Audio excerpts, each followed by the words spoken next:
What if one drunk text to the wrong number turned into the love of your life? But what if that person was dangerous? Like really dangerous? This is the story of how one broken heart led to the most intense, unexpected romance you've ever heard. Stick around because this gets wild. The screen blurred through Amara's tears as she tried to type out the message she'd been mentally drafting for the past 3 hours. Her hands trembled, making it even harder to see the keys properly. She'd been sitting on her best friend Chioma's couch for what felt like an eternity, a half-empty wine bottle on the coffee table. Her heart shattered into a million pieces. 3 years. 3 entire years of her life spent with Marcus, who she'd just caught kissing his coworker in the parking lot of their favorite restaurant. Not just any restaurant either, but the one where they'd had their first date. Where he'd first told her he loved her. The universe really had a twisted sense of humor. Just send it already, Chioma urged from across the couch, her own wine glass dangling from her fingers. Seriously, Amara. Rip off the Band-Aid. That man doesn't deserve another second of your time or tears. Chioma was right. Amara knew she was right. So she pressed send on the message before she could second-guess herself, then immediately hurled her phone across the room like it had personally betrayed her. Done, she announced, reaching for the wine bottle with shaking hands. I never have to see Marcus's lying face or hear his pathetic excuses ever again. I'm completely done with men. All of them. I'm going to become a nun or something. Pretty sure nuns don't drink this much wine, Chioma said with a slight smile, but then her expression changed completely. Oh no. Oh, Amara, no. What? Amara looked up from her aggressive pour. What happened? Chioma had retrieved Amara's phone from where it landed near the TV stand. She was staring at the screen with wide eyes. Girl, you sent that message to the wrong number. The words took a moment to register. Then Amara's stomach dropped somewhere around her feet. What do you mean, wrong number?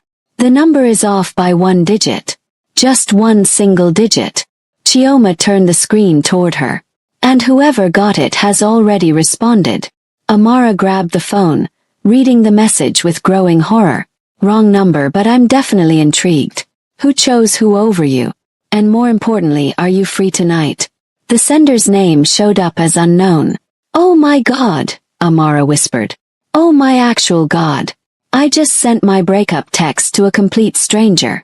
A complete stranger who apparently finds you interesting, Chioma pointed out, reading over her shoulder. That response is actually pretty smooth. Bold, asking if you're free tonight right off the bat. This cannot be happening. Amara was already typing an apology, her fingers moving frantically across the screen. I'm so sorry. That message wasn't meant for you. Please just forget you saw it. His response came through almost immediately. Why would I forget the most interesting message I've gotten all year? Tell me about him. The guy who was stupid enough to lose you. Okay, he's either incredibly bored or a serial killer, Amara said, showing Chioma the message. Or maybe he's actually interested. Chioma refilled both their glasses. Look, what's the harm? You're never going to meet this person. Might as well vent to a stranger. It's basically free therapy. Against every instinct telling her this was a terrible idea, Amara found herself typing back. 3 years together. Caught him cheating tonight. With his coworker who he swore was just a friend. Classic, right? The response came quickly. Me guess. He said you were overreacting. That it didn't mean anything. That she came on to him. Amara actually laughed through her tears. All of that. Plus it just happened. And you're being unfair. How did you know? Because men are predictable. An idiot. You're better off without him. Everyone keeps saying that. Doesn't make it hurt any less right now. No, but it makes the revenge fantasy more satisfying. What's his name? I know people. 1 call and his car mysteriously develops serious engine problems. 2 calls and his credit score tanks. 3 calls and he wakes up in a completely different state with no memory of how he got there. Amara stared at the message, genuinely unsure whether he was joking. Chioma, reading over her shoulder, burst out laughing. Okay, this guy is either legitimately dangerous or has an amazing sense of humor, Chioma said, topping off the wine again. Either way, I'm thoroughly entertained. Ask him which one. Amara typed, "Are you being serious right now, or is this just your way of cheering me up?" Little bit of both. But seriously, if you want him inconvenienced, I can arrange that.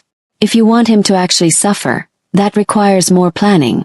If you want him to disappear entirely, we'd need to discuss payment options. You're insane. I prefer the term helpful. There's a difference. So what's it going to be? Door 1, 2, or 3? Despite everything, despite the tears still drying on her cheeks and the ache in her chest, Amara found herself smiling. This complete stranger was ridiculous and possibly dangerous, and definitely not someone she should be texting at midnight while wine-drunk and emotionally destroyed. I just want him to regret it. To realize what he lost. To see me happy without him and know he messed up completely. Boring but healthy, I'll give you that. Fine. We'll do this the mature way. Step 1. Stop crying over someone who doesn't deserve your tears. Step 2. Get dressed up and go somewhere that makes you feel amazing. Step 3. Post photos looking incredible and completely unbothered. Step 4. Block him on everything so he can't respond or grovel. This is the path to real revenge. You've done this before. I've seen it done. Both correctly and incorrectly. Trust me, the revenge of living well beats any car keying or social media drama. Plus it's legal, which is always a bonus. Who even are you? Someone who appreciates a good wrong number. And someone who hates seeing people waste their time on idiots who don't value them. Now, important question. Have you eaten anything today? The question caught Amara completely off guard. What? Food?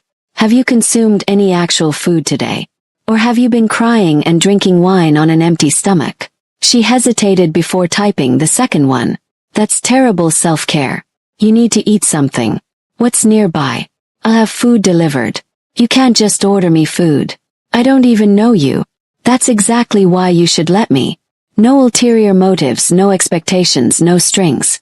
Just one stranger making sure another stranger doesn't make herself sick with grief and cheap wine. It's expensive wine, thank you very much. My apologies. Expensive wine. The point still stands. Give me your address and I'll send food. Amara should have said no. Should have thanked him politely for the distraction and stopped responding. But something about his messages, the mixture of humor and genuine concern, made her type out her address before she could overthink it. Got it. Food will be there in 30 minutes. But hydrate, get some sleep. Tomorrow you start the process of becoming too good for the idiot who lost you. Why are you being so nice to a random stranger? 'Cause I can. Because you clearly need someone to be nice to you right now. And because something tells me you'd do the same thing for someone else in this situation. He was completely right about that last part. Thank you. Really. This actually helped tonight. Anytime. Literally anytime. You have my number now. Use it if you need to. I don't even know your name. And based on the message you accidentally sent, you're Amara. Nice to meet you, even under these circumstances. Nice to meet you too, Jean Wu. Thanks for being my unexpected therapist tonight. My pleasure. Now go wash your face and wait for your food. And Amara, he's an idiot. Anyone who would cheat on you deserves exactly what's coming to him. The food arrived exactly 30 minutes later. Amara opened the door to find a delivery driver holding enough Thai food for at least 3 people, along with a handwritten note in strong, neat handwriting. Hydrate. Sleep. Tomorrow you start forgetting he exists. JW. Chioma watched Amara read the note, her eyes wide with surprise. Okay, I take back what I said about him being a serial killer. That's actually really sweet. Slightly stalkerish because he somehow knew your favorite Thai place, but mainly sweet. How did he know? Amara wondered aloud, opening one of the containers to find her absolute favorite dish staring back at her. This is too specific to be a coincidence. Maybe he just got lucky. But Chioma looked uncertain. Or he's very good at research, which is either romantic or terrifying, depending on how you look at it. Amara's phone buzzed with another message. Did you open it? Eat the pad thai first. It's better when it's fresh. And before you start wondering, I called the restaurant and told them to send their most popular items. Lucky guess on my part. She took a photo of the spread and sent it back. You sent enough food for an entire week. This is incredibly generous. Thank you. Consider it an investment in your recovery process. Can't have you forgetting to eat while you're busy becoming your best self. Is this what you do? Rescue people through wrong number texts. First time actually. You're special. Don't let it go to your head. That night, Amara fell asleep with her phone next to her pillow, the conversation with Jean Woo still open on her screen. For the first time since catching Marcus with that woman, she didn't cry herself to sleep. Morning light filtered through Chioma's curtains, and Amara woke up to a message waiting for her. Morning. How's the hangover treating you? She smiled despite the slight pounding in her head. Manageable. The food definitely helped. Thank you again for that. You're welcome. So what's the plan for today? Wallowing or moving forward? Amara thought about it for a moment. Marcus had texted her 17 times overnight, each message more desperate and pathetic than the last. She'd read them once, felt absolutely nothing except mild annoyance, and decided Jean Woo had been right about blocking him completely. Moving forward. Starting with blocking my ex on everything. Excellent choice. What else is on the agenda? Grocery shopping. Laundry. Very exciting post-breakup activities. Boring but necessary. After that, I don't know. Probably more wallowing if I'm being honest. Wrong answer. After that, you're getting dressed up and meeting me for dinner. Amara stared at the message, her heart rate suddenly picking up. What? Dinner? You me somewhere nice. Consider it part of your recovery process. You can't start moving on without actually leaving the house. I don't even know you. You could literally be a serial killer. If I was a serial killer, I had your address last night and did nothing with it. That should count for something. Plus, serial killers don't usually pay for expensive Thai food. Usually. I'm joking. Mostly. Look, I'll meet you somewhere public, your choice of restaurant. You can bring your friend as backup if it makes you feel safer. One dinner, no expectations. Just two people who met under strange circumstances sharing a meal. Why would you want to do this? 'Cause I'm curious about you. 'Cause you seem interesting. And because something tells me you need a distraction from obsessing over the idiot who cheated on you. He had a point. And her curiosity was definitely winning over caution at this point. Fine. One dinner. But I'm picking the place and Chioma is definitely coming. Jill. Send me the details. I'll be there at 7. Amara spent the entire rest of the day oscillating between excitement and complete terror. What was she thinking, agreeing to meet a stranger from a wrong number text? This was literally how people ended up as cautionary tales on true crime podcasts. But something about Jean Woo felt safe, despite not knowing anything about him except his name and his apparent generosity with Thai food. She trusted him, which was either good intuition or post-breakup insanity. Only time would tell which. I cannot believe you're actually doing this, Chioma said while helping her pick an outfit that evening. Meeting a man who could literally be anyone. You're coming with me. Safety in numbers, remember. True. And if he turns out to be attractive, I'm taking full credit for encouraging this. She held up a red dress. This one. You look absolutely stunning in it, and it says, I'm over my ex and thriving. It says, I'm trying way too hard. Exactly. Which is perfect for a first meeting with a mysterious stranger. Chioma tossed the dress at her. Put it on. We're leaving in an hour. Amara chose a restaurant she knew well, upscale but not pretentious, public but with enough atmosphere for actual conversation. Safe territory where she could leave quickly if things got weird. Reservations at Azuro for 7. Table for 3. Jean Woo's response came quickly. You there. And Amara. Wear something red. I have a feeling you look incredible in red. Amara looked down at the red dress Chioma had picked out, then back at her phone. Okay, that's either psychic or he's somehow watching me, and I'm not sure which possibility is more concerning. Maybe he looked at your social media and saw you in red before? Chioma suggested, though she looked worried too. Amara checked her Instagram. Private account, no recent photos in red anywhere. Nope. Lucky guess number 3 then. This guy is either extremely intuitive or extremely creepy. Let's find out which. The restaurant was packed when they arrived just before 7, the Friday night crowd already well into their meals and drinks. Amara smoothed down her red dress for probably the 100th time, her nerves making her hands shake slightly. You look absolutely beautiful, Chioma said, squeezing her hand reassuringly. And if this guy turns out to be a creep, we're leaving immediately. I already have my pepper spray ready. You brought pepper spray to dinner? I brought pepper spray to meet a man we know through a wrong number text less than 24 hours ago. This is just basic safety protocol. She scanned the restaurant carefully. Do you even know what he looks like? Not a clue. He didn't send a photo. Of course he didn't. Very mysterious and, oh my God. Chioma's grip on Amara's arm suddenly tightened. Please tell me that's him. Amara followed her gaze to a corner table where a man sat alone, and her breath completely caught in her throat. He was watching them, watching her specifically, with an intensity that probably should have been unsettling but somehow wasn't. Dark hair styled perfectly, sharp cheekbones, a jawline that could cut glass. He wore a black button-down with the sleeves rolled to his forearms, revealing intricate tattoos that wrapped around both arms. When he stood as they approached, Amara realized he was tall, easily over 6 feet, with a build that suggested either serious dedication to fitness or a physically demanding job. Everything about him screamed danger and wealth in equal measure. Amara, he said, and his voice was exactly what she'd imagined from his texts. Deep, confident, with a slight Korean accent that made her name sound like something beautiful. You wore red. Lucky guess, she managed, though her voice came out shakier than intended. Educated guess. You strike me as someone who looks good in bold colors. His dark eyes traveled over her with obvious appreciation. I was absolutely right. And you are. Chioma inserted herself between them, full protective mode activated.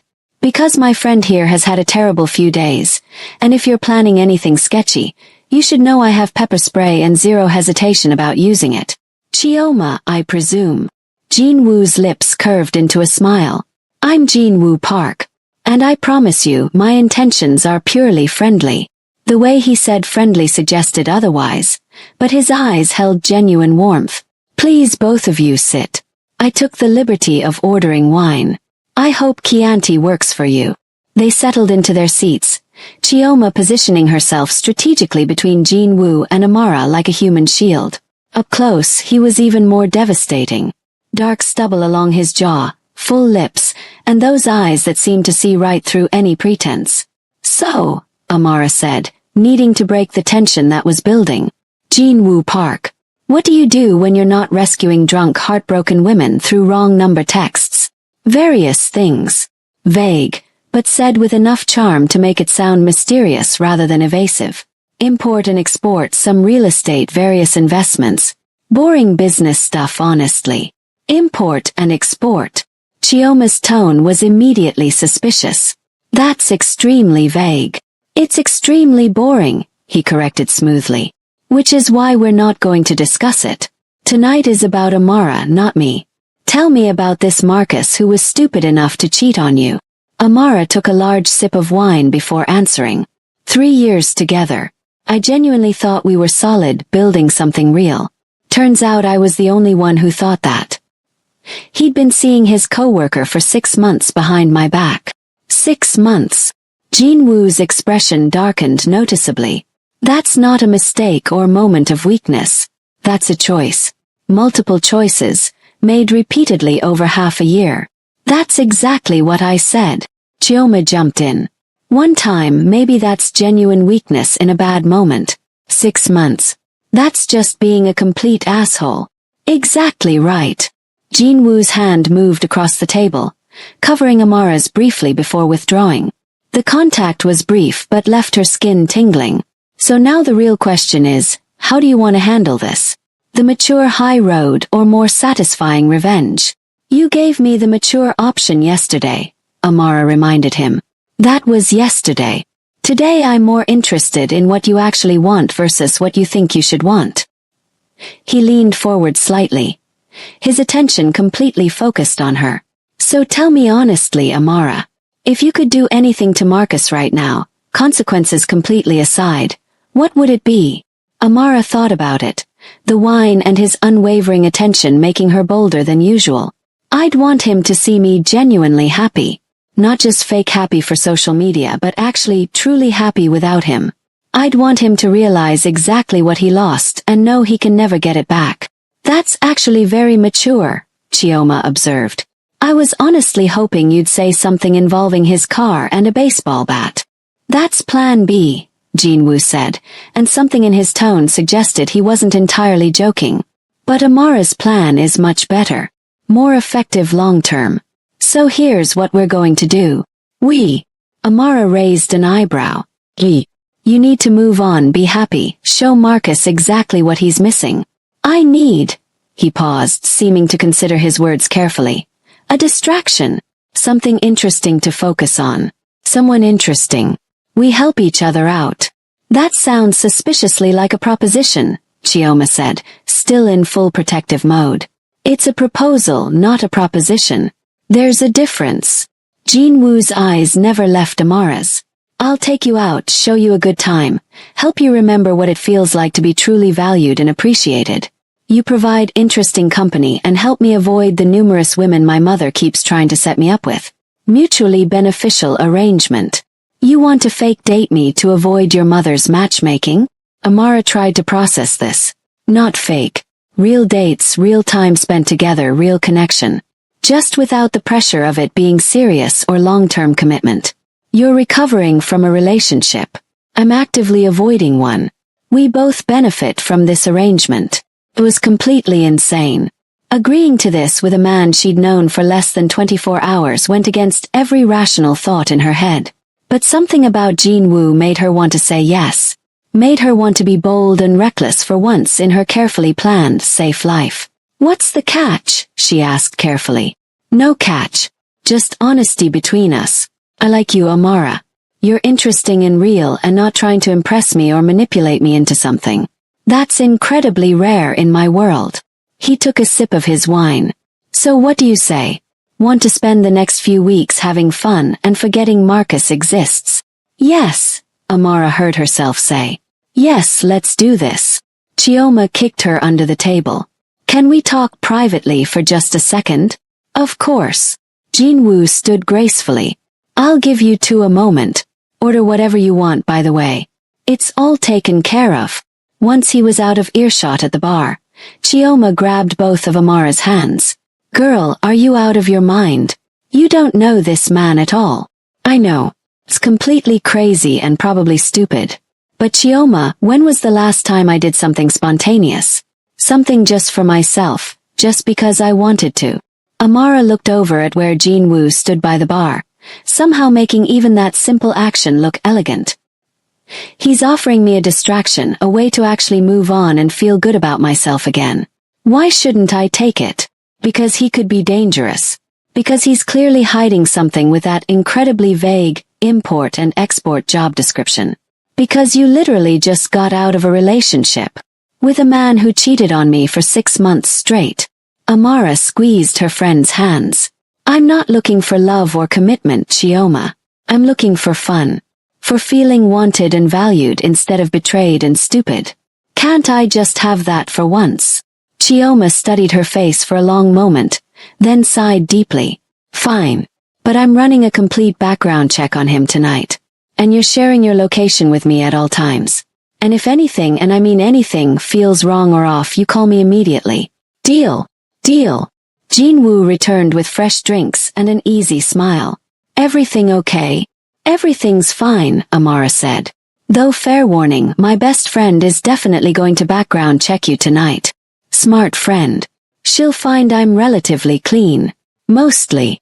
That dangerous smile again. Now let's order some actual food.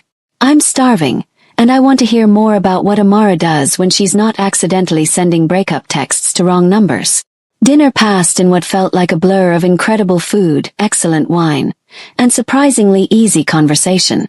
Jinwoo was charming without being smarmy, interested without being invasive, funny without trying too hard. He told stories about growing up in a traditional Korean family that had Amara laughing until tears ran down her face, asked thoughtful questions about her work as a graphic designer, and even managed to make Chioma warm up to him by the end of the night. I like you, Chioma announced halfway through her third glass of wine. You're actually good for her. Just please don't make me regret saying that. I wouldn't dream of it, Jinwoo assured her sincerely. Amara's very lucky to have a friend who's this protective of her. When the check came, He paid before Amara could even reach for her purse. "That's not negotiable," he said when she protested. "Consider it part of our arrangement. I take you out, I pay. That's how this works for me. That's very old-fashioned. I'm Korean. We're traditional about certain things." He stood, offering his hand. "Walk you both to your car."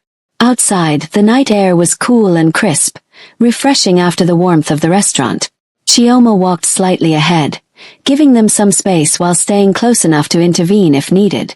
"I meant what I said in there," Jinwoo said, his hand finding the small of Amara's back naturally. "You're interesting, Amara. I'd really like to see you again. Tomorrow if you're free. Tomorrow's Saturday. Don't you have import and export things to handle?" There was a slight edge to her voice, curiosity mixed with suspicion about his vague job description. "Nothing that can't wait or be delegated." They stopped at her car, and he turned to face her fully. "Lunch tomorrow. Somewhere casual and relaxed. I'll pick you up at noon. You don't know where I live. You gave me your address yesterday for the food delivery." His smile was slightly wicked. "I have an excellent memory. That's a little bit creepy. That's very practical." He reached out, tucking a strand of her hair behind her ear in a gesture that was intimate without being presumptuous. "Say yes, Amara. Let me show you a good time. Let me help you forget Marcus ever existed." She should have said no. Should have taken time to think about this properly, to run that background check Chioma mentioned, to be sensible and cautious like she always was. Instead, she found herself saying, "Yes, noon tomorrow." "But Jinwoo." "Yes. If this turns out to be some elaborate scheme to murder me and wear my skin as a suit, I'm going to be extremely disappointed." His laugh was genuine and warm, reaching his eyes. "I promise not to murder you or wear your skin. Those are definitely off the table as options. Good to know where you draw your ethical lines." He leaned in closer, and for a breathless moment Amara thought he might actually kiss her. Instead, he pressed his lips gently to her forehead in a gesture that was somehow even more intimate than a real kiss would have been. "Good night, Amara. Sleep well. Tomorrow we start the process of making you completely forget Marcus ever existed in your life." Later that night, lying in bed and staring at her phone, Amara saw his last message waiting. "Thank you for taking a chance on me tonight. I promise to make it worth your while. Sweet dreams." Her phone buzzed with an incoming email. The background check from Chioma. She'd actually gone through with it already. Amara opened it, scanning the results with growing surprise. Jinwoo Park, 38 years old. Owner of multiple successful businesses across the city. Real estate portfolio worth millions. No criminal record, though his name appeared in several sealed case files that required much higher clearance to access properly. The last line of the report made Amara's breath catch in her throat. Subject has known connections to organized crime. Proceed with extreme caution. She should have been terrified. Should have blocked his number immediately and never looked back. Instead, she found herself smiling in the darkness. Dangerous distraction indeed. Amara woke up to 17 missed calls from Marcus and one text from Jinwoo. "Good morning. Coffee order. I'll pick it up on my way to get you." She ignored Marcus's calls completely.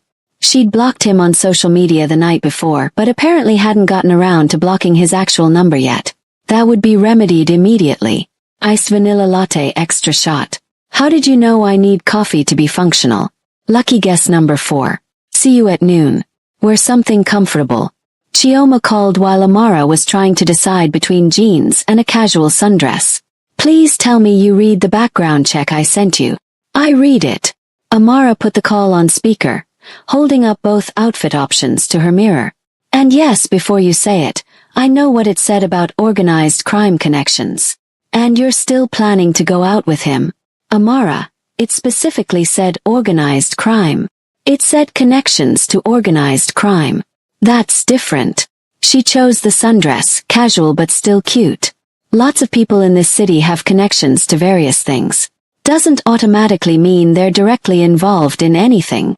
That's rationalization and you know it. But Chioma's voice was more concerned than angry. "Just promise me you'll be careful. Keep your location shared with me, check in every hour, and for God's sake, don't go anywhere completely private with him until we know more about who he really is. I promise. Though honestly, if he wanted to hurt me, he had my address last night and did nothing except send amazing Thai food. That has to count for something. Serial killers can be patient and play long games. You really need to stop watching all those true crime documentaries. And you need to start being more cautious. But Chioma was laughing despite herself. Fine. Go on your date with a possibly dangerous man. Just text me when you get wherever you're going. I will. And Chioma, if he does turn out to be involved in organized crime or something, at least make sure he's hot enough to make the risk worthwhile. Girl, I've seen him. He's definitely hot enough to justify some risk. Jinwoo arrived at exactly noon, driving a sleek black car that probably cost more than Amara's annual salary. He got out to open her door for her, old-fashioned in a way that should have felt dated but somehow felt thoughtful and considerate. Iced vanilla latte, extra shot, as requested. He handed her the coffee with a smile.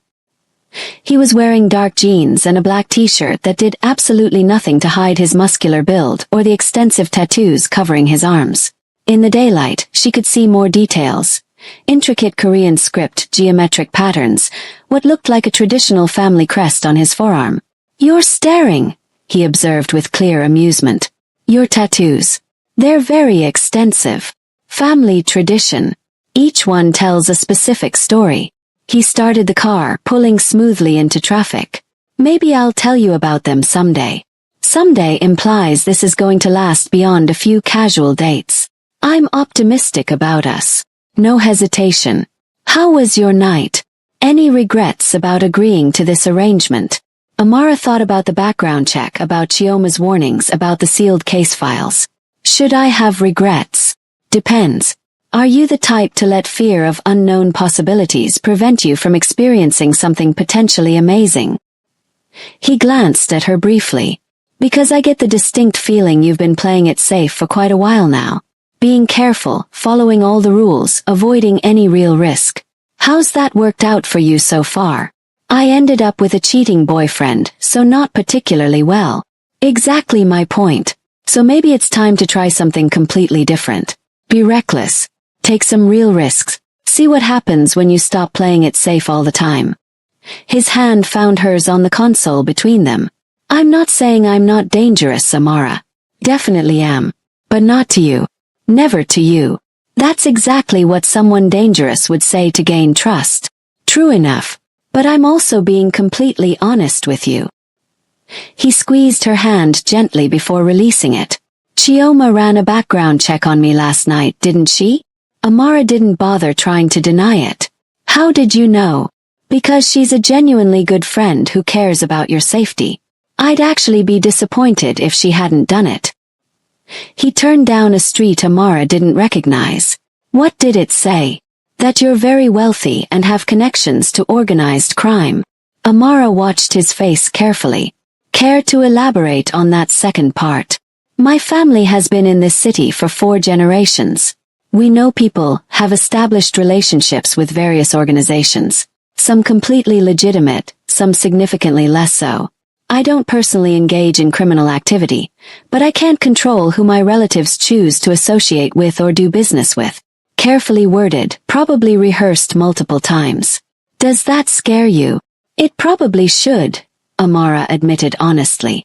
"But after 3 years with Marcus and his betrayal, a little danger actually sounds refreshing." His laugh was surprised and genuinely delighted. "That's either very brave or very reckless of you." "You told me to be reckless. I'm just trying it out. I like it. I like you being reckless." He pulled into a parking lot at a marina. "Come on. I have something I want to show you." The marina was absolutely beautiful. Boats of all sizes bobbing gently in their slips, the water sparkling in the afternoon sunlight. Jinwoo led her down a dock to a sleek white yacht that practically screamed luxury and wealth. "This is yours?" Amara asked, though the answer was obvious. "One of my various investments. I thought we could take it out for the afternoon. Nothing too far, just cruising along the coast. Private, peaceful, perfect for getting to know each other without constant interruption." He helped her aboard with practiced ease. Unless you'd prefer somewhere more public with more people around. Amara should have said yes. Should have insisted on staying where there were witnesses and other people. Instead, she heard herself say, "This is actually perfect." The yacht was as luxurious inside as it looked from the outside. Leather seating, a full kitchen, a bedroom she deliberately tried not to think too hard about. Jean Wu handed her a life jacket with an amused smile. "Safety first. Can't have you falling overboard on our second date. Is that what this is officially? A date? What else would it be?" He secured his own life jacket, then moved to start the engine with practiced ease. "You me beautiful weather a boat. Definitely qualifies as a date in my book." As they pulled away from the dock, Amara quickly texted Chioma their location and a photo of the yacht. Chioma's response was immediate and all caps. "Are you insane? You're on a boat in the middle of the ocean with a man connected to organized crime. This is literally the plot of every thriller movie ever made." "Relax, I'm fine. He's being a complete gentleman. We'll check in every hour like I promised." "You better. I already have 911 pre-dialed on my phone." Amara put her phone away and moved to where Jean Wu stood at the wheel, the wind whipping through his dark hair, sunglasses hiding his eyes. He looked like something straight out of a magazine, dangerous and beautiful and completely in his element. "You know how to operate a boat?" she asked, immediately feeling stupid for such an obvious question. "I know how to do a lot of things." He slowed the yacht once they were far enough from shore, then engaged the autopilot. "Come here. Let me show you." He guided her to stand in front of him, his arms bracketing her as he showed her the various controls. Amara was hyper-aware of his body against her back, the heat radiating from him, the way his breath stirred her hair when he spoke close to her ear. "This controls the speed. This handles steering. This is the autopilot, which we're using now so I can focus entirely on you instead of not crashing into anything." His hands settled on her hips, warm through the thin fabric of her sundress. "Tell me something, Amara. Why did you really say yes to this? To my proposal and to coming on this boat? Which answer do you want? The one about your arrangement or the boat specifically?" "Both. Complete honesty." Amara thought about it, really thought about Marcus's betrayal, about 3 years of playing it safe and following every rule and still ending up hurt, about being boring and predictable and apparently easy to cheat on. "Because I'm tired of being so careful all the time. Tired of doing everything right and still getting hurt. Because you're interesting and dangerous and everything I've been told my entire life to avoid. And because something about you makes me want to be reckless and wild for once in my life." "That's a very good answer." His lips brushed against her neck, not quite a kiss but close enough to make her shiver. "Want to know why I said yes to this? Why I pursued you? Because you need someone to help you avoid your mother's matchmaking attempts. That's the convenient excuse I told you. The real truth." He turned her around to face him properly, and she had to tilt her head back to meet his eyes. "Because when I received that text, when I read all that pain and anger and determination in your words, something in me recognized something in you. Someone who's been hurt deeply but refuses to stay down. Someone strong enough to walk away from something that wasn't serving them anymore. That's incredibly rare, Amara. And beautiful. And I wanted to know you. That's extremely smooth for someone who claims he doesn't date seriously. I don't. Not seriously, not in years. But something about you made me want to try again." His hand came up to cup her face gently. "I'm going to kiss you now. If you don't want that, tell me to stop." Amara didn't tell him to stop. His kiss was nothing like she expected. Not aggressive or demanding, but patient and thorough, like he had all the time in the world. He kissed her like learning the taste and feel of her was the only thing that mattered in this moment. His hand slid into her hair, angling her head to deepen the kiss, and Amara melted completely into him. When they finally broke apart, they were both breathing hard. That was... Amara couldn't find adequate words. Yeah. He rested his forehead against hers. It definitely was. They spent the afternoon on the yacht, talking and laughing and occasionally kissing in ways that made Amara forget Marcus had ever existed. Jin-woo was charming and funny and surprisingly easy to talk to. He asked questions that showed genuine interest, shared stories that made her laugh until her sides hurt, and touched her with a casualness that suggested comfort rather than presumption.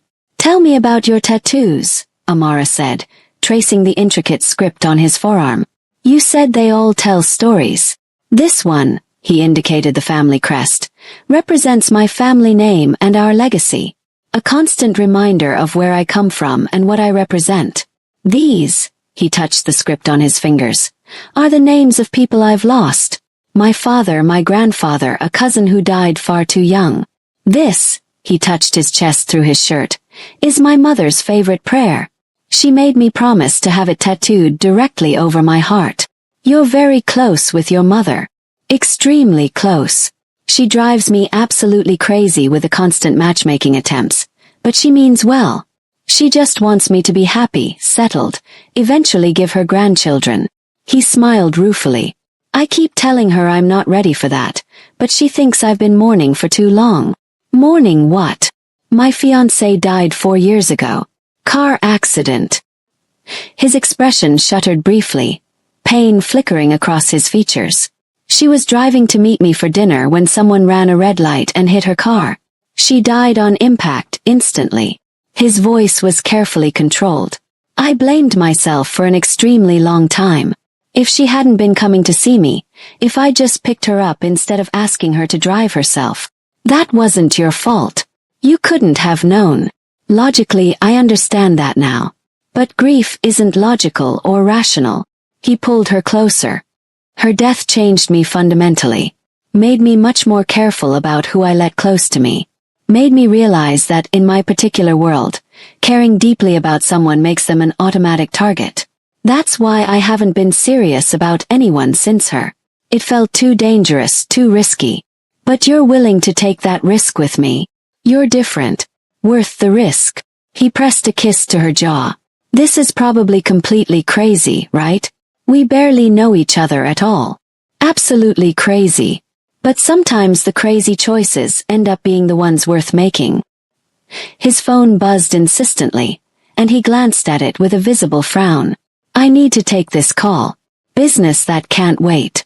Give me 5 minutes." He moved to the other side of the yacht, speaking in rapid Korean that was far too fast for Amara to follow even if she understood the language. But she caught certain words that sounded urgent. "Problem. Handled. Tomorrow." When he returned, his expression was carefully neutral, professionally blank. "Everything okay?"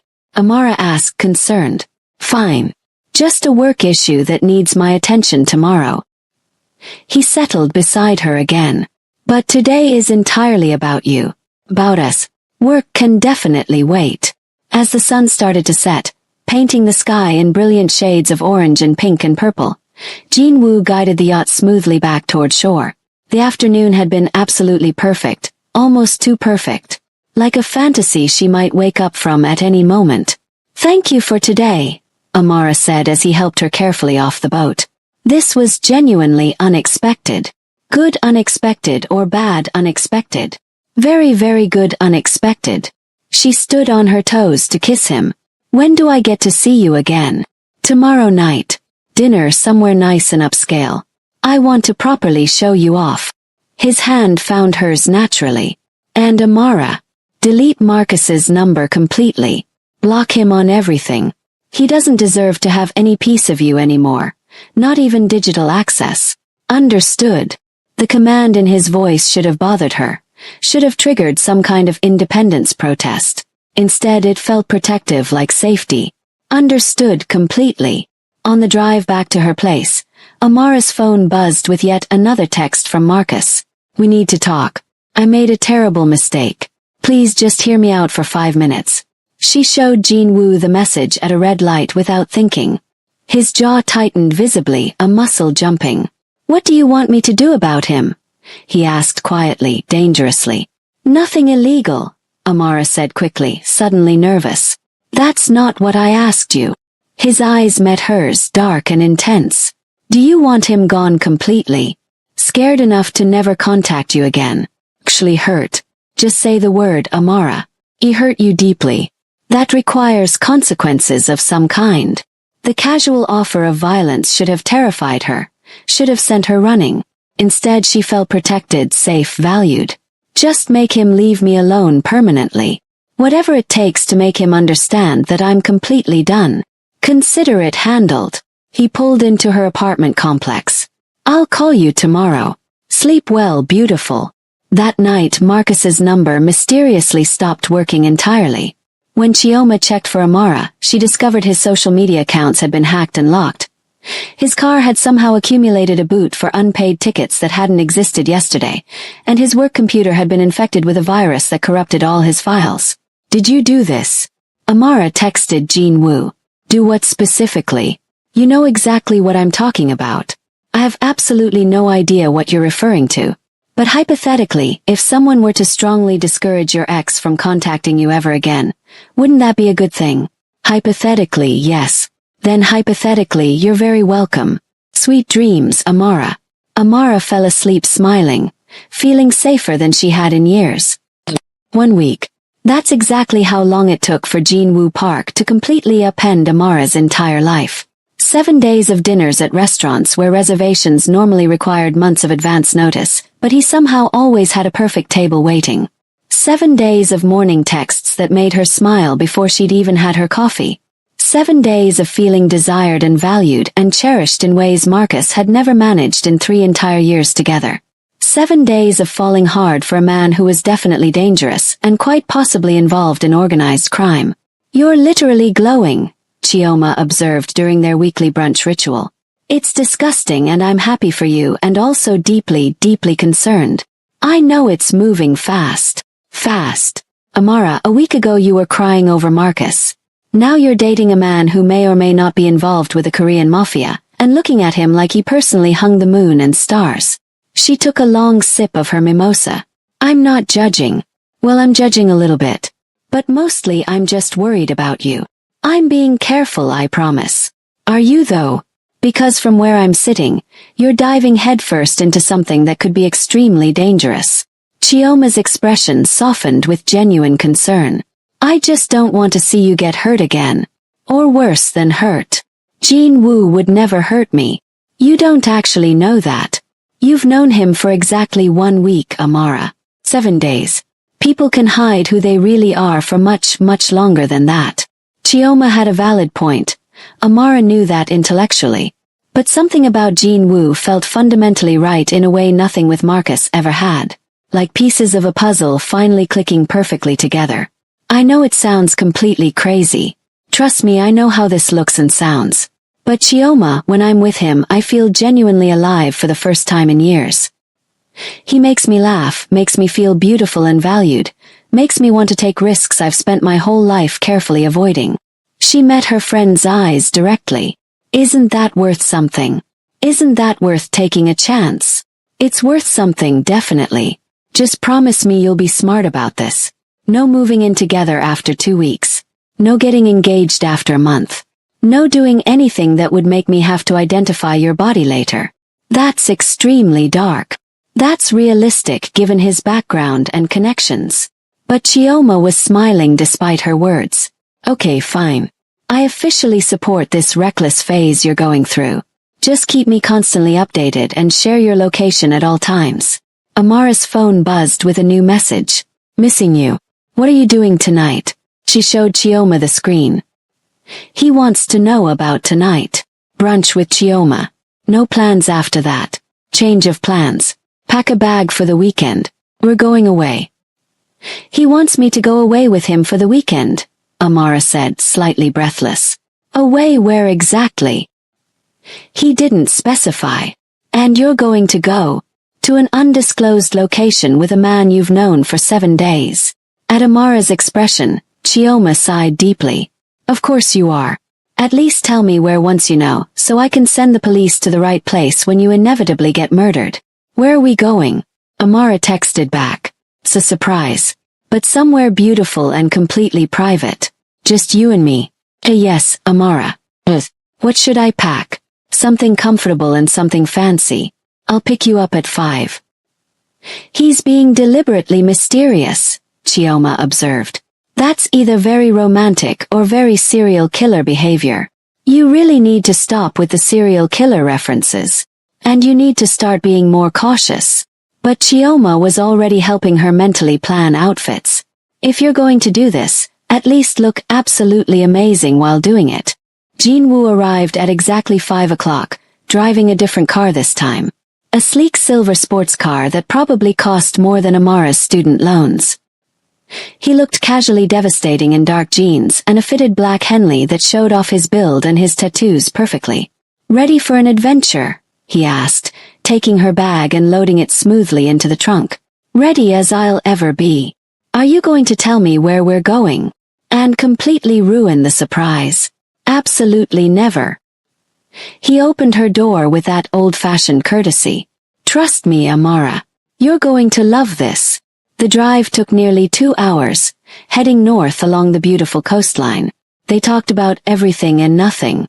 Her design work, his various businesses, music preferences, embarrassing childhood stories. With every passing mile, Amara felt herself relaxing further, the comfortable intimacy between them growing naturally. "Can I ask you something?" she said as the sun started its descent. "And will you give me a completely honest answer?" "Depends entirely on the question." But his tone was serious. "Are you in the Korean Mafia?" He didn't answer immediately, his hands tightening almost imperceptibly on the steering wheel. "What would you do if I said yes?" "I honestly don't know. That's why I'm asking. I need to know what I'm actually getting into here, Jinwoo. What being with you really means in practical terms." "That's fair enough." He pulled off the highway onto a smaller, more secluded road. "The complete truth. My family has deep, established connections. Very deep connections to organizations that operate significantly outside the law. I don't personally engage in criminal activity on a daily basis, but I absolutely benefit from the protection and substantial resources those connections provide. Does that make me complicit in their activities? Probably yes. Does it make me an actual member? Well, but it makes me adjacent enough that the distinction doesn't really matter to most people or law enforcement. So you're Mafia adjacent. That's one way to describe it, yes." He glanced at her carefully. "Does that fundamental reality change things between us?" Amara really thought about it seriously. The smart, safe thing would be to say yes, to end this before she got in way too deep. But when she looked at Jinwoo, she didn't see a criminal. She saw someone who'd been nothing but kind and generous and protective since the exact moment she'd accidentally texted him. "No," she decided firmly. "It doesn't change things. But I need you to promise me something important. Anything. If your world gets genuinely dangerous, if being with you puts me in actual real danger, you have to tell me. You don't hide it or try to protect me from the truth by keeping me in the dark. I need complete honesty from you, Jinwoo. That's absolutely non-negotiable. Deal. Complete honesty, always." He brought her hand to his lips, pressing a kiss to her knuckles. "And Amara, thank you." "For what?" "For not running away immediately. Most women would have by now, the moment they found out. I'm not most women. I've definitely noticed that about you." His smile was warm and genuine. "We're almost there now." The destination turned out to be a stunning private beach house, all glass and sleek modern architecture, perched dramatically on a cliff overlooking the ocean. It was absolutely stunning and perfectly remote and exactly the kind of place someone could murder you without any witnesses around. "This is yours?" Amara asked as he parked. "Borrowed from a close friend. I thought we could use somewhere completely private to really get to know each other properly. No interruptions, no outside expectations, no pressure. Just us." He came around to open her door carefully. "But if you're not comfortable staying here, we can absolutely go to a hotel instead. Your choice entirely." Amara looked at the beautiful house, at Jinwoo's hopeful expression, and made her decision. "This is absolutely perfect." The interior was as beautiful as the exterior promised. Minimalist furniture, floor-to-ceiling windows showcasing the ocean view, a kitchen that would make any professional chef weep with envy. Jinwoo gave her a complete tour, showing her the guest room where she could stay if she wanted her own space, before leading her to the master bedroom with its massive bed and private balcony. "I'm sleeping here," he said, setting his bag down. "You're welcome to join me or take the guest room. No pressure either way. I just want you completely comfortable. I'll take the guest room. For now," she added silently. "But thank you for giving me the option." "Of course." He moved closer, his hands finding her waist naturally. "I'm going to start making dinner. Do you want to help or would you rather relax?" "I'll help. I'm actually pretty good in the kitchen." "I bet you're good at a lot of things." The heat in his voice made her stomach flip. "Come on then. Let's cook together." They made fresh pasta from scratch. His grandmother's traditional recipe, he explained, passed down through multiple generations. Working beside him in the kitchen felt natural and intimate, their movements synchronized like they'd done this hundreds of times before instead of this being their first time. "You're really good at this," Amara observed as he rolled out dough with practiced, confident ease. "Italian grandmother on my mother's side, Korean family on my father's. Cooking is survival in both cultures." He dusted flour playfully on her nose. "Plus I find it genuinely relaxing. When work gets particularly stressful, I come here and just cook for hours. It reminds me there's more to life than business and obligations and problems." "What else do you do to relax besides cooking?" "This. Spending quality time with someone genuinely interesting." His eyes met hers directly. "You're the very first person I've ever brought here, Amara. This place is my private sanctuary, my escape. The fact that I wanted you here, wanted to share the space with you, that means something significant." "What does it mean exactly?" "It means I'm falling for you. Hard and fast. Simple, direct, devastating. I know it's incredibly fast. I know we've only known each other 1 week. But I genuinely can't help how I feel. You've become critically important to me in a very short time." "Jean Woo. You don't have to say it back to me. I'm not asking you to or expecting it. I just wanted you to know exactly where I stand with you." He turned back to the pasta. "Now set the table, please. Dinner's almost ready." They ate on the balcony, the sound of waves crashing dramatically below, stars beginning to emerge brilliantly in the darkening sky. The food was absolutely incredible, the wine was perfect, and the company was even better than both. "Tell me about your family," Jean Woo said over dessert. "You never mention them at all." "Not much to tell, honestly. Dad left when I was 8. Mom remarried when I was 12 to a guy who was fine but never really interested in being any kind of father figure. I have a half-brother I barely know or see. We're not close at all." She swirled wine thoughtfully in her glass. "Chioma's more family than my actual family ever was or will be. That's why you two are so close. She chose you and you chose her back. That's real family." He reached across the table, finding her hand. "I understand that completely. My biological family is complicated. Lots of expectations and obligations and pressure. But the family I've chosen for myself, the people I actually trust, they're absolutely everything to me. Am I part of that? Your chosen family. Getting there quickly. Very quickly." His thumb traced slow circles on her palm. "Do you want to be?" "I think so. But Jean Woo, I need to know something else. What happened to your fiancée? You mentioned she died, but you didn't explain how." His expression shuddered slightly, pain flickering across his features. "Car accident. She was driving to meet me for dinner when someone ran a red light and hit her car directly. She died on impact, instantly."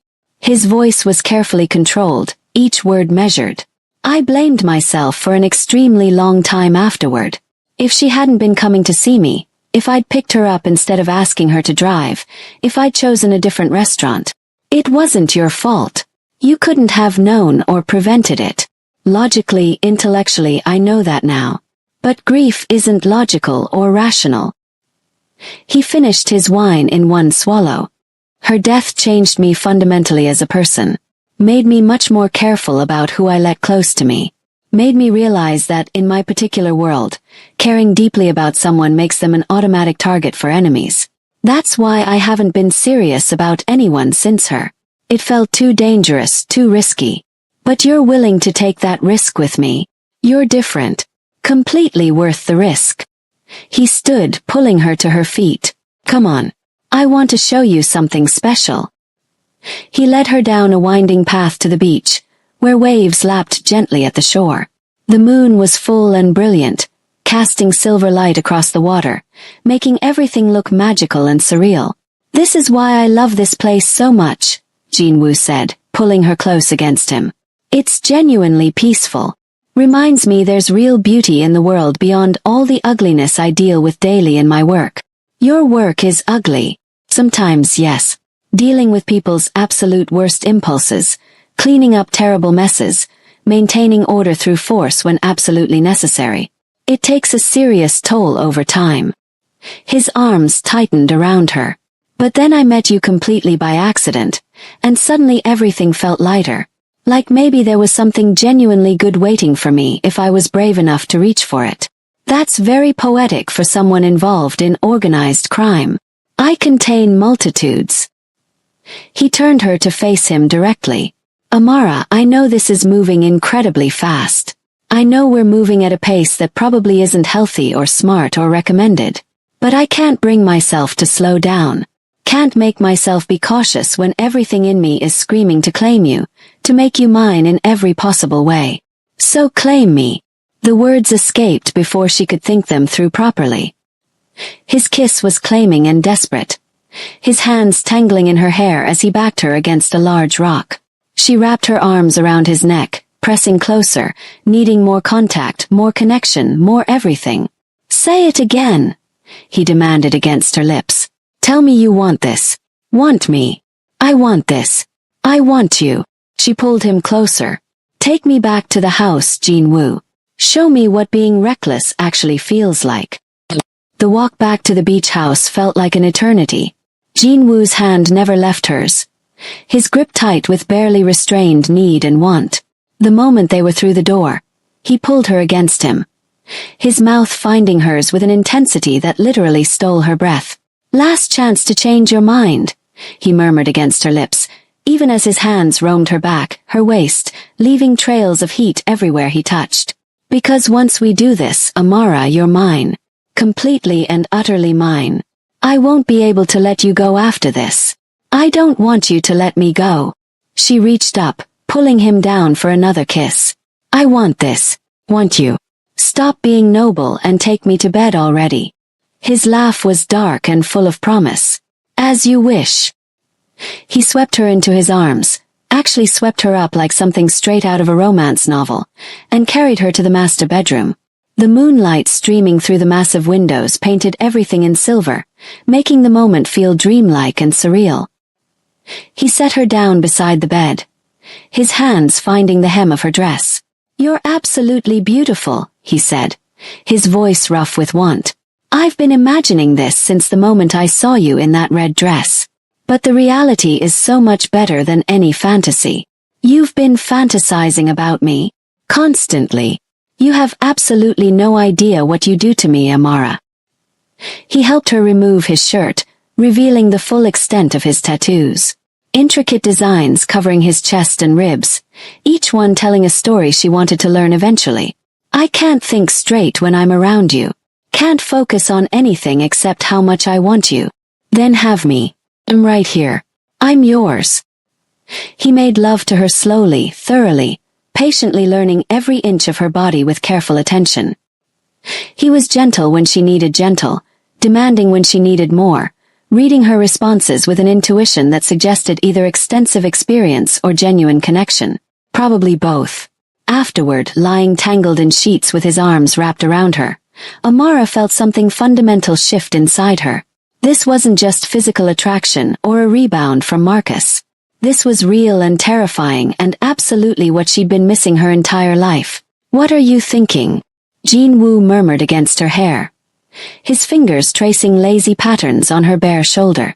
That I'm probably in serious trouble. She turned to face him.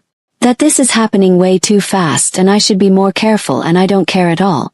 That you're dangerous and complicated and exactly what I need right now. That's very honest. His hand cupped her face gently. Want to know what I'm thinking? Always. That I'm completely done for. That I let you in way too fast and now I can't imagine my life without you in it. That I'd burn the entire world down to keep you safe and happy. His eyes held hers, fierce and vulnerable simultaneously. That I love you, Amara. Completely, irrevocably, probably too much for someone I've known 1 week. Her breath caught. Jin-woo. I know it's insane. I know normal people don't fall in love this fast. But nothing about us has been normal from the very start. Why should this be any different? His thumb traced her lower lip. You don't have to say it back. I just needed you to know. I love you too. The words felt right, even though they shouldn't have. I think I started falling for you the moment you offered to have Marcus's car mysteriously develop engine problems. Maybe even before that. This is crazy and fast and probably a terrible idea, but I don't care. I love you. His kiss was claiming and tender in equal measure. Mine, he murmured against her lips. You're mine now, Amara. No going back from this. Yours, she agreed without hesitation. Completely. They spent the rest of the weekend in their private paradise.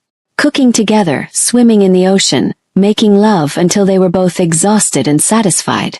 Jin-woo was attentive and generous, constantly touching her like he needed to confirm she was real, like he couldn't quite believe she was there with him. On Sunday morning, as they made breakfast together, Amara's phone rang. Unknown number. Don't answer it, Jin-woo said, his voice sharp and serious. Unknown numbers are never good news in my experience. But curiosity won out. She answered. Hello, Amara. It's Marcus. Please don't hang up. She hung up immediately. How did he get a new number? You said you handled it. Jin-woo's expression went cold and dangerous. I did handle it. He must have gotten a burner phone. He stepped outside, making a call in rapid, angry Korean. When he returned 5 minutes later, his expression was carefully neutral. It's handled now. He won't be calling again, I promise. And Amara, I need to tell you something about Marcus. Something I found out a few days ago but didn't want to ruin our weekend. Her stomach dropped. What? He's not just your ex. He's connected to some people who are extremely problematic for me professionally. His father does business with a rival organization. Not high level, but connected enough to be genuinely concerning. Wait, you're saying Marcus is involved in organized crime too? Not directly. But his family has significant ties. Which means your relationship with him, your breakup, it puts you in an extremely complicated position. People in my world might see you as a way to get information, leverage, access to me. He pulled her close. That's why I had to handle Marcus so aggressively. It wasn't just about him bothering you. It was about removing a potential threat to your safety. You should have told me this sooner. I know, and I apologize. But I didn't want to scare you away before you understood that I'd protect you. That being with me, despite all the complications, is actually safer than being alone and vulnerable. His hands framed her face. I'm sorry I kept this from you. But I'm not sorry for protecting you. What else haven't you told me? She pulled back slightly. You promised complete honesty, Jin-woo. What else are you hiding from me? He was quiet for a long moment. My real job. What I actually do beyond the vague import and export explanation. Tell me. All of it. I run security operations for several families in the city. When there's a problem, when someone threatens territory, breaks agreements, steps out of line, I handle it. Sometimes that's negotiation. Sometimes it's intimidation. Sometimes it's significantly worse.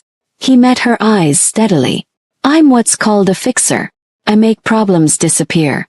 And yes, sometimes that involves violence. Sometimes it involves making people disappear entirely. You're an enforcer. The reality of what he was saying sank in fully. You hurt people for a living. I protect people for a living.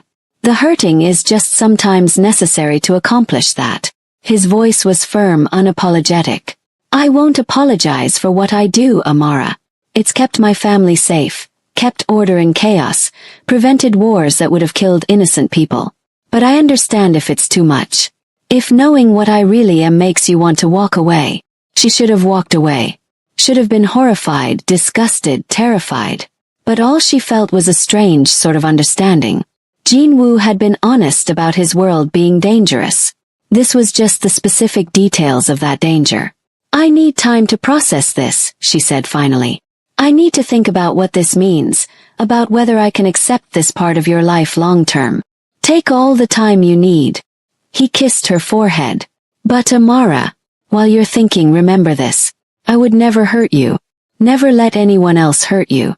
Everything I do, everything I am, I'm offering to put at your service. To protect you, care for you, give you the life you deserve. That doesn't change just because you know the ugly details now. If you're enjoying this story of how one wrong number changed everything, make sure you hit that like button and subscribe for more amazing stories. Drop a comment below telling me what you think Amara should do. Should she stay with Jin-woo or run? Let me know your thoughts. They drove back to the city in heavy silence. When he dropped her off at her apartment, he walked her to her door, his hand never leaving her back. Call me when you're ready, he said. Or don't call me at all if you decide this is too much. I'll understand either way. But Amara, I meant what I said. Love you. That's not changing regardless of what you decide. She went inside and immediately called Chioma. I need to tell you something about Jin-woo. Oh God, he is in the Mafia, isn't he? Worse. He's a fixer. He handles problems for multiple crime families. Which means he's more connected than we thought and definitely more dangerous. And you're considering staying with him. Not a question. I love him, Chioma. I know that sounds absolutely insane after 1 week, but I do. And he loves me. He's been completely honest about what he is, what his world involves. The question is whether I can actually accept it. Can you? Can you be with someone who hurts people for a living? Who might come home with blood on his hands? Chioma's voice was gentle. I'm not judging either way. But you need to be brutally honest with yourself about what you can actually live with. Amara thought about the weekend. About feeling safe and cherished and valued. About Jin-woo's gentleness with her despite the violence he was capable of. About the way he looked at her like she was precious. I think I can, she said slowly. Not because I approve of violence, but because I understand that his world operates by different rules. And because he's offering me protection and devotion and love without conditions. That's worth something significant. Then I support you. But Amara, please be careful. Love makes us do stupid things. Don't let love blind you to real danger when it appears. That night, lying alone in her bed, Amara stared at her phone. At Jin-woo's last message waiting for her. I miss you already. Sleep well, beautiful. I'll be here whenever you're ready. She typed and deleted 17 different responses before settling on. I miss you too. Can we talk tomorrow? His response was immediate. Anytime. I'll come to you. Name the time and place. My apartment. 7 p.m. We'll cook. I'll bring wine. And Amara, thank you. For not running. For giving this a real chance. Means everything to me. Amara fell asleep with her phone clutched in her hand, already planning what to cook for the man she'd somehow fallen completely in love with in 7 impossible days.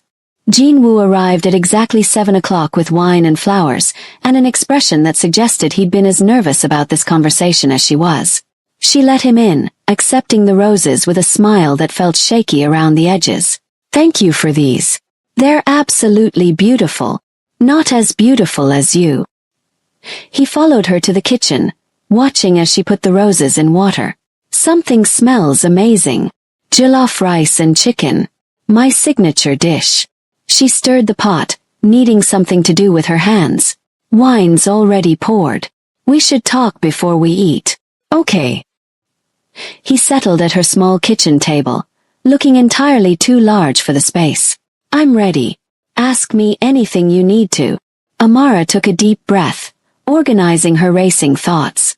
I spent all night thinking about what you told me, about what you really do, and I realized I need to understand the full scope of it. Not just vague explanations. Real, specific details. What do you want to know? Everything. Have you killed people? Yes. No hesitation whatsoever. Not recently, not often, but yes. When negotiations fail completely and violence is the only language someone understands. When there's no other option. Do you enjoy it? No, absolutely not. I'm good at it, efficient, but I don't enjoy it. It's necessary sometimes to prevent worse violence. But it's not something I take any pleasure in. What about the people you hurt who don't die? What happens to them? They learn lessons. Sometimes through intimidation, sometimes through financial ruin, sometimes through physical pain. The method depends entirely on the situation and the severity of what they've done. And Marcus, what exactly did you do to him? Jean Woo's expression hardened noticeably. I had his car impounded for fabricated violations. Had his work computer infected with a virus that exposed some questionable financial dealings he'd been hiding from his company. Had my lawyers file harassment charges that will follow him for years. And I made it crystal clear that if he contacts you again in any way, the consequences will be much, much worse. You destroyed his entire life. I removed a threat. There's a significant difference. His eyes held hers. He hurt you, Amara. That alone justified consequences. But when I found out about his family's connections, he became a genuine liability. I handled him the only way I could, thoroughly and permanently. I should be horrified by all of this. But you're not. He stood, moving closer. Because you understand that in my world, mercy is weakness. That protecting the people I love requires hard choices and harder actions. That sometimes being good means doing bad things to bad people. He was right. She understood all of that, which probably said something terrible about her. I can accept what you do, she said finally. On one condition that's non-negotiable. You keep that part of your life separate from me. You don't bring the violence home. You don't put me in danger because of your work. And you're honest with me when things get complicated. Deal. Promise, Amara. You'll never see that side of me. When I'm with you, I'm just Jean Woo. The man who loves you, who wants to build a life with you. The other stuff, that stays completely separate. Okay. She rested her head against his chest, listening to his steady heartbeat. Then I'm in. Completely. For whatever this is, wherever it goes. I love you. He lifted her chin to kiss her. God, I love you so much. I love you too. She kissed him back. Now let's eat before dinner gets cold. 2 weeks. That's how long it took for Amara's life to completely transform. She'd moved most of her things into Jean Woo's penthouse. He'd insisted, and she'd stopped pretending she wanted to keep her tiny apartment. Chioma had been skeptical but supportive, making her promise to maintain her independence even while living with him. Just because you're living with a crime enforcer doesn't mean you lose yourself, Chioma had said while helping her pack. You're still Amara. You still have your own life, your own work, your own identity separate from him. I know that. Do you? Because you've been spending every single waking moment with him. When was the last time you worked on an actual design project? She had a valid point. Amara had been so consumed with Jean Woo that her freelance work had fallen completely to the wayside. I'll get back to it. I just needed time to adjust to everything. Everything being that you're living with a man you've known 2 weeks who admits to killing people for a living. Chioma's voice was gentle but firm. Amara, I love you. But please don't lose yourself in this relationship. No matter how intense and romantic it feels.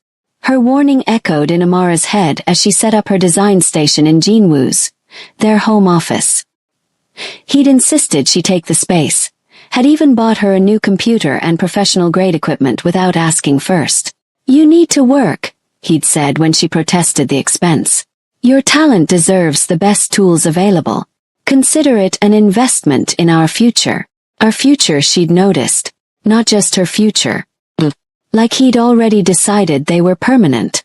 Her phone rang, interrupting her thoughts. Unknown number again. She'd learned to be extremely wary of those. Hello. Amara Chen. A woman's voice, cold and professional. This is Victoria Kane, Marcus's mother. We need to talk immediately. Amara's stomach dropped. I don't think we have anything to discuss. My son is in the hospital. Severe injuries from what police are calling a random assault. But we both know it wasn't random, don't we? Her voice turned sharp. You need to call off your boyfriend.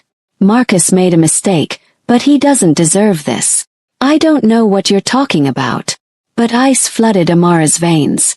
Don't play stupid with me. I know who Jinwoo Park is. I know what he's capable of. And I know you're living with him. Pause. Call him off or I'm going to the police. I don't care what connections he has. I will not let him destroy my son. She hung up before Amara could respond. Amara immediately called Jinwoo. Did you have Marcus beaten up? Hospitalized? Silence. Then. I'm coming home right now. Don't talk to anyone until I get there. He arrived 20 minutes later. His expression carefully controlled. Amara was waiting by the door, arms crossed, needing answers immediately. Did you do it? She demanded. Did you have Marcus hurt? Let's sit down and discuss this. Answer the question, Jinwoo. You promised complete honesty. Did you do it? Yes. No apology in his voice. He called you yesterday using yet another burner phone. Told you he was going to keep trying until you agreed to see him. That's not acceptable, Amara. I made it crystal clear what would happen if he contacted you again. So you had him beaten badly enough to put him in the hospital? That's not protection, Jinwoo. That's excessive. Is it? He was escalating.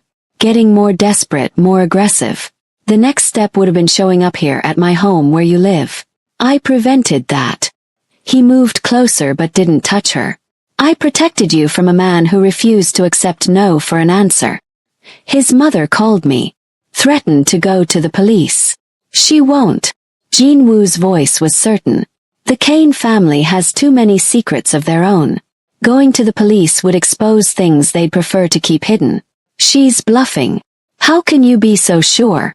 Because I make it my business to know everything about potential threats. Marcus's father has been embezzling from his company for years. His mother has a severe gambling addiction she's hidden from everyone. Marcus himself has been dealing drugs on the side to fund his lifestyle. He finally touched her, his hands on her shoulders. They're not going to the police, Amara. They can't afford the scrutiny. You investigated them. All of them. Of course I did. The moment I found out about their connections, I had my people dig into everything. That's what I do. I gather information, identify vulnerabilities, use them when necessary to protect what's mine. His grip tightened slightly. And you're mine to protect. Always. This is too much. Amara pulled away, needing space to think. You can't just hurt people because they annoy me. That's not how normal relationships work. This isn't a normal relationship. His voice was firm. You knew that when you agreed to be with me. Knew what I was capable of, what my world involved. Don't act surprised now when I do exactly what I warned you I would do. I thought you'd scare him, not hospitalize him. I did what was necessary to make absolutely sure he never bothers you again. Would you prefer I'd been gentle? Let him keep calling, keep trying, keep thinking he had a chance. Jinwoo's eyes were hard. Because that's not how I operate, Amara. When someone threatens what's mine, I eliminate that threat completely. Permanently. No half measures. You're scaring me. The admission came out as a whisper. His expression immediately softened. I'm not going to hurt you. I could never hurt you. But I won't apologize for protecting you, even if my methods scare you. He reached for her again, and this time she let him pull her close. I love you.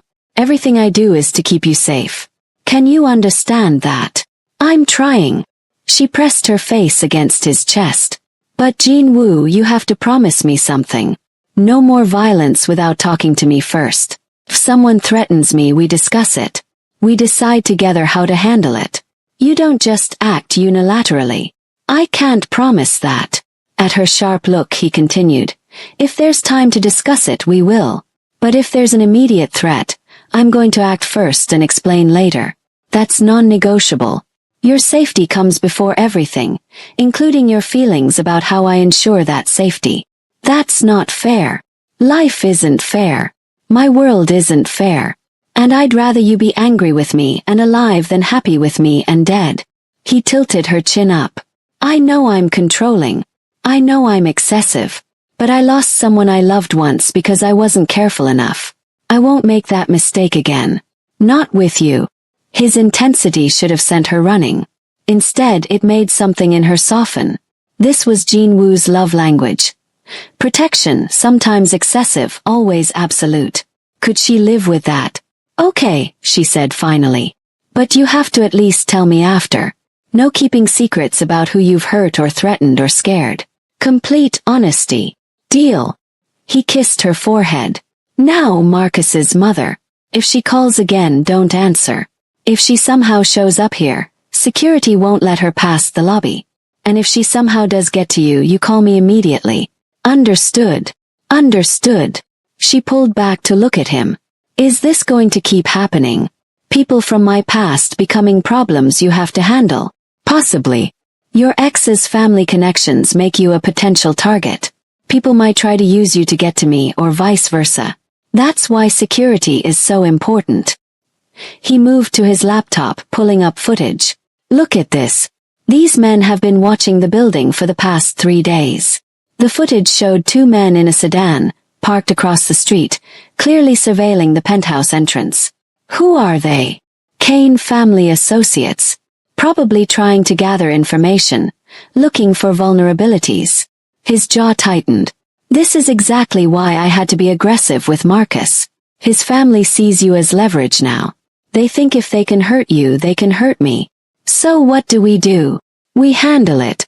I'm meeting with the Kane family tomorrow, making it crystal clear that any further harassment will have severe consequences. And I'm upgrading security here. More cameras, more guards, better protocols. He closed the laptop. You won't even notice the changes, but you'll be safer.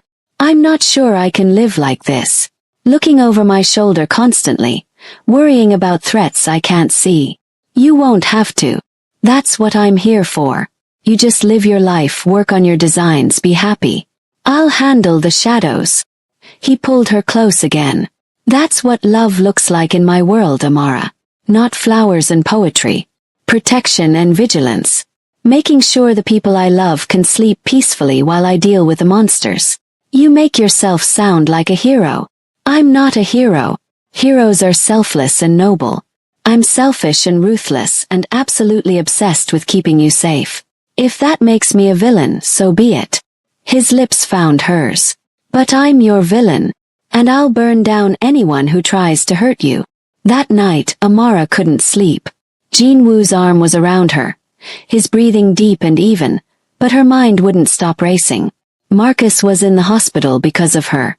His family was watching the building because of her. She'd brought danger into Jin Woo's life just by existing in his world. I can hear you overthinking, Jin Woo murmured in the darkness. What's wrong? Maybe I should leave. Go somewhere far away where I'm not a liability to you. Absolutely not. He pulled her closer. You're not a liability, Amara. You're the best thing in my life. The only genuinely good thing I've had in years. And I'm not letting you go because some idiots think they can use you against me. But if I wasn't here, if you weren't here, I'd spend every moment looking for you, worrying about you, making myself insane wondering if you were safe. His voice was fierce in the darkness. You're not leaving. We're going to handle this together. Tomorrow I'll deal with the Kanes, and then we're going to move forward with our lives. Understood? Jin Woo. Understood. More command than question. Understood. She relaxed against him. But promise me something. If this gets too dangerous, if your enemies start really coming after me, you'll let me make my own choices about whether to stay. I promise. But she heard the lie in his voice. Jin Woo would never let her go, not willingly. She'd become too important, too essential. For better or worse, she was his now. And maybe that was okay. Maybe love that intense, that protective, that all-consuming was exactly what she needed. What she'd been missing with Marcus and every relationship before him. I love you, she whispered. I love you too. His arms tightened. More than you know. More than is probably healthy. But I can't help it. You're mine, Amara. Forever. 1 month. For weeks since she'd sent that breakup text to the wrong number and changed her entire life. Jin Woo had kept his promise about handling the Kanes. Whatever he'd done at that meeting, and he'd been deliberately vague about details, which told her everything she needed to know. It had worked. No more surveillance. No more threatening phone calls. Marcus had quietly transferred to a different city for medical treatment, and his family had stopped making noise about revenge. See, Jinwoo had said when she asked how he'd managed it. Problems get handled. You just have to know the right pressure points. She didn't ask what pressure points he'd used. Some things she was learning were better left unknown. You've been quiet today, Chioma observed over their weekly lunch. They'd been trying to maintain their brunch tradition, though Amara had missed several recently. Everything okay with you and the crime boss? He's not a crime boss. He's crime adjacent. Even Amara didn't believe the distinction anymore. And everything's fine. Great, actually. He's been amazing. Amazing how? Amazing like romantic dinners and thoughtful gifts. Or amazing like making your enemies disappear. Both, if I'm being completely honest. Amara took a sip of her mimosa. Is it weird that I find the protective thing attractive? That knowing he'd literally kill for me makes me feel safe instead of scared? Yes, it's weird. It's also kind of hot, which makes us both terrible people. Chioma leaned forward. But seriously, Amara, are you happy? Really genuinely happy? Or are you just caught up in the intensity? I'm happy. And she was. Despite the complications, despite the danger, despite moving at a pace that should have terrified her. He makes me feel valued and cherished and safe. I've never had that before. Never felt like someone would actually fight for me. Marcus never fought for you because he was a coward who didn't appreciate what he had. Chioma squeezed her hand. I'm glad you found someone who does. Even if he's scary and dangerous and probably commits multiple felonies weekly.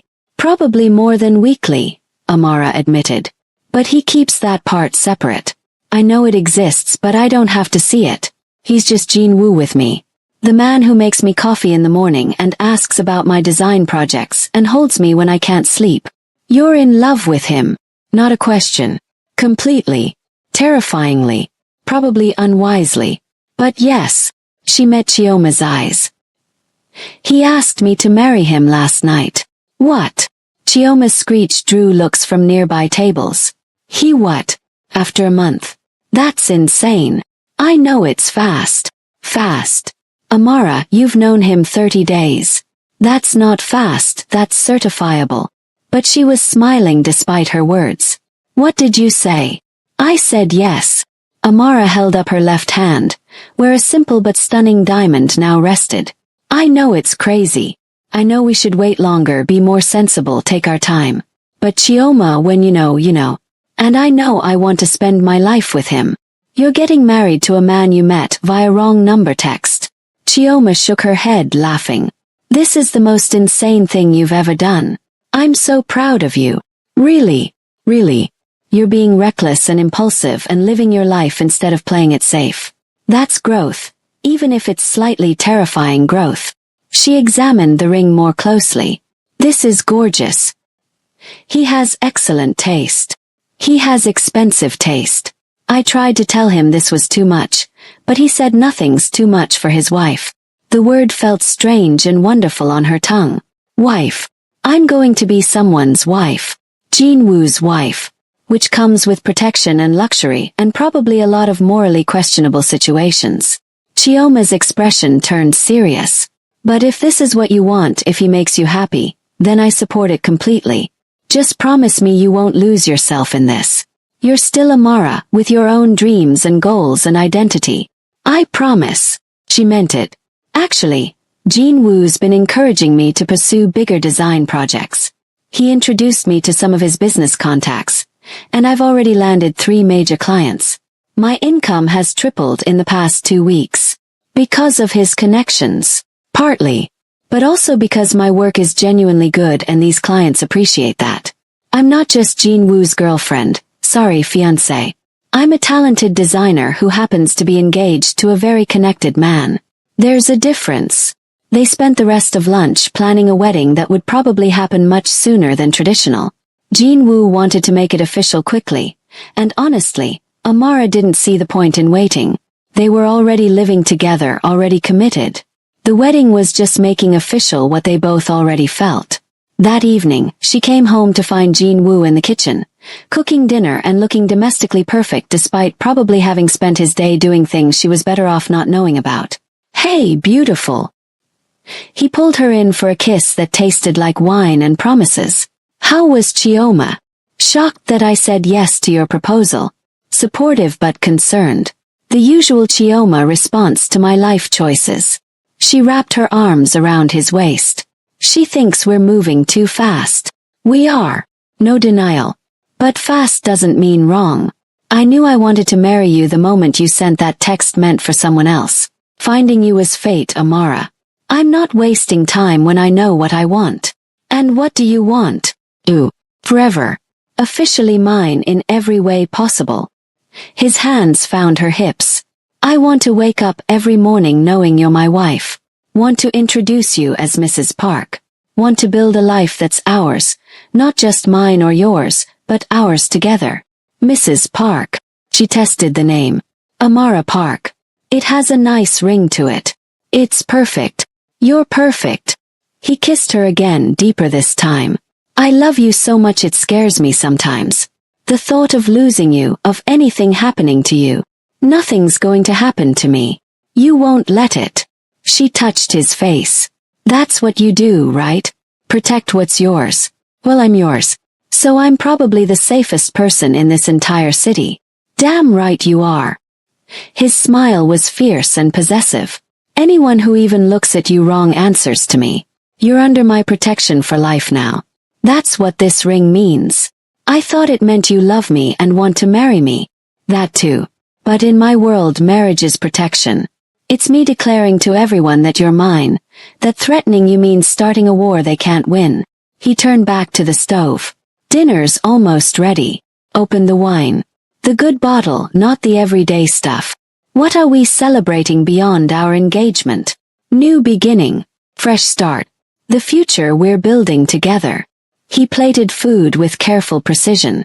"Also, I finalized some business today that means I can step back from the more dangerous aspects of my work. Focus on the legitimate operations, spend more time with you." "Really? You're retiring from being a fixer." "Not retiring completely. I'll still consult, still maintain relationships and connections. But the day-to-day enforcement, the hands-on violence, I'm delegating that to people I trust. I want to be present for our life together, Amara. Want to build something beyond just surviving in a dangerous world." "What changed your mind?" "You did." He set their plates on the table. "Realizing I want a future with you made me reevaluate my priorities. The money's good, the power's useful, but none of it matters if I'm not alive to enjoy it with you. So I'm making changes. Becoming the man you deserve instead of just the man I've always been." Tears threatened. "That's the most romantic thing anyone's ever said to me." "Get used to it. I plan to spend the rest of our lives being disgustingly romantic with you." He raised his wine glass. "To us. To wrong numbers and right timing. To finding love in the most unexpected places. To us." She clinked her glass against his. "And to being reckless enough to say yes to a man I met through a text meant for someone else. Best wrong number ever sent." 6 months later, Amara stood in a simple white dress, looking at Jin-woo in his perfectly tailored suit, and couldn't quite believe this was her life. That the man who'd responded to her angry breakup text had become her husband. That the danger and complications and intensity had somehow resulted in the deepest love she'd ever known. The wedding was small and intimate, just family and close friends in a beautiful venue that Jin-woo had somehow secured on short notice. Chioma stood as her maid of honor, crying through the entire ceremony. Jin-woo's mother, who Amara had met several times and already adored, kept hugging her and calling her daughter. "You make him happy," she'd said the night before. "I see him smile again, laugh again. That's all a mother wants for her son." "I love you," Jin-woo said when it was time for vows. "From the moment you accidentally texted me, you've been the most interesting, unexpected, perfect thing in my life. You saw past what I do to who I am. You accepted my world without losing yourself in it. You made me want to be better, safer, more present. So I'm promising you now, I'll protect you always. Love you completely.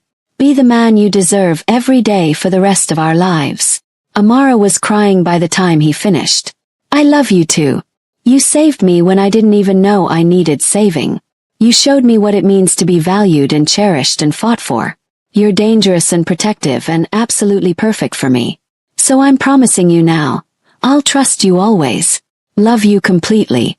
Be your partner in everything for the rest of our lives. When they kissed as husband and wife, the small crowd erupted in applause. But Amara barely heard them. All she could focus on was Jin-woo. His arms around her. His whispered mine against her lips. At the reception, Marcus's name came up exactly once. Someone asked if she'd invited her ex, and Chioma had laughed. Her ex is persona non grata. Last I heard, he's living in Seattle and has been instructed very clearly to never return to this city. Isn't that right, Jin-woo? I have absolutely no idea what you're talking about. But Jin-woo's smile was wicked. Though I did hear he's doing well in his new city. Much better for his health to be far away from here. Later in the car heading to their honeymoon destination, a private island Jin-woo had rented for 2 weeks, Amara leaned against her husband and smiled. What are you thinking? He asked, his arm around her. That I'm glad I sent that text to the wrong number. That the worst night of my life led to the best thing that ever happened to me. That sometimes the universe knows exactly what it's doing when it throws chaos at us. Poetic. He kissed the top of her head. Want to know what I'm thinking? Always. That I'm the luckiest man alive. That I get to spend the rest of my life with a woman who accidentally wandered into my world and decided to stay. That wrong numbers can lead to very right outcomes. His arms tightened around her. I love you, Mrs. Park. I love you too, Mr. Park. My accidental husband. My wrong number turned right. Best wrong number in history. And as they drove toward their future, complicated and dangerous and absolutely perfect, Amara couldn't help but agree. So what did you think? Would you have stayed with Jin-woo or run? Drop your thoughts in the comments below. And if you enjoyed this story, make sure to hit that subscribe button and turn on notifications so you never miss another amazing story. Like this video if you want more romance stories with unexpected twists. Thanks for watching and I'll see you in the next one.